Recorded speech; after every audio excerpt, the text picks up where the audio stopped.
Friends, welcome back our YouTube channel. ಇವತ್ತು ನಾವು simple ಆಗಿ ಒಂದು ಚಿತ್ರಾನ್ನ ಮಾಡೋಣ. ಇದಕ್ಕೆ ಈರುಳ್ಳಿ, ಹಸಿಮೆಣ್ಸಿನ್ಕಾಯಿ, ನಿಂಬೆಹಣ್ಣು ಅಷ್ಟೇ ಕಟ್ ಮಾಡಿ ಇಟ್ಕೊಂಡಿದ್ದೀನಿ.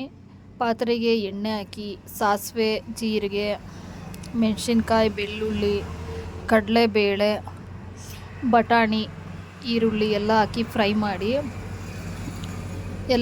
ಫ್ರೈ ಮಾಡಿದ ನಂತರ ಒಂದು 5 ನಿಮಿಷ ಆದಮೇಲೆ ಉಪ್ಪು, ಅರಿಶಿನ ಹಾಕಿ, ಮತ್ತು ನಾನಿಲ್ಲಿ ಸಿಂಪಲ್ಲಾಗೆ ಬೆಳೆಸಿರೋದು, ಜಾಸ್ತಿ ಏನಿಲ್ಲ. ಟೇಸ್ಟ್ ಮಾತ್ರ ಸೂಪರಾಗಿರುತ್ತೆ.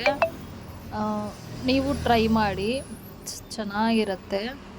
ಕೊತ್ತಂಬರಿ ಸೊಪ್ಪು ಬೇಕು ಅಂದರೆ ಹಾಕೋಬೋದು, ನಾನಿಲ್ಲಿ ಹಾಕಿಲ್ಲ. ನಿಂಬೆಹಣ್ಣು ರಸ ಹಾಕಿ, ಒಂದು ಹುಳಿ ಜಾಸ್ತಿ ಬೇಕು ಅಂದರೆ 2 ನಿಂಬೆಹಣ್ಣು ಹಾಕ್ಕೊಳ್ಳಿ. ಹುಳಿ ಇರೋ ನಿಂಬೆಹಣ್ಣು ತೊಗೊಂಡ್ರೆ, ಇದು ಸ್ವಲ್ಪ ನಾನು ಹುಳಿ ಬೇಕು, ನನಗೆ ತುಂಬ ಇಷ್ಟ.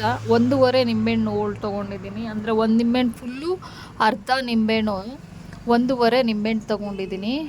ಹಾಕಿ ಮಿಕ್ಸ್ ಮಾಡಿ ಇದನ್ನು ಟೇಸ್ಟ್ ಮಾಡಿ ಹೇಗಿತ್ತು ಅಂತ ಕಮೆಂಟ್ ಮಾಡಿ. ಇವಾಗ ರೆಡಿ ಇದೆ ಇಲ್ಲಿ ಚಿತ್ರಾನ್ನ, ರೈಸ್ ಜೊತೆ ಸವಿಯಲು ಸಿದ್ಧ. ಇವಾಗ ನಾನು ಟೇಸ್ಟ್ ಮಾಡ್ತೀನಿ ಹೇಗಿತ್ತು ಅಂತ. ನೀವು ಕಮೆಂಟ್ ಮಾಡಿ ತಿಂದು. ನನಗಂತೂ ಸೂಪರ್ ಆಗಿದೆ. Super. Thank you for watching my video. ಮತ್ತೆ ಸಿಗೋಣ ನೆಕ್ಸ್ಟ್ ವಿಡಿಯೋದಲ್ಲಿ. ಅಲ್ಲಿವರೆಗೂ ಬಾಯ್ ಫ್ರೆಂಡ್ಸ್. ಕಮೆಂಟ್ ಮಾಡಿ ಮರಿಬೇಡಿ, ಶೇರ್ ಮಾಡಿ, ಸಬ್ಸ್ಕ್ರೈಬ್ ಮಾಡಿ. Thank you for watching. Bye.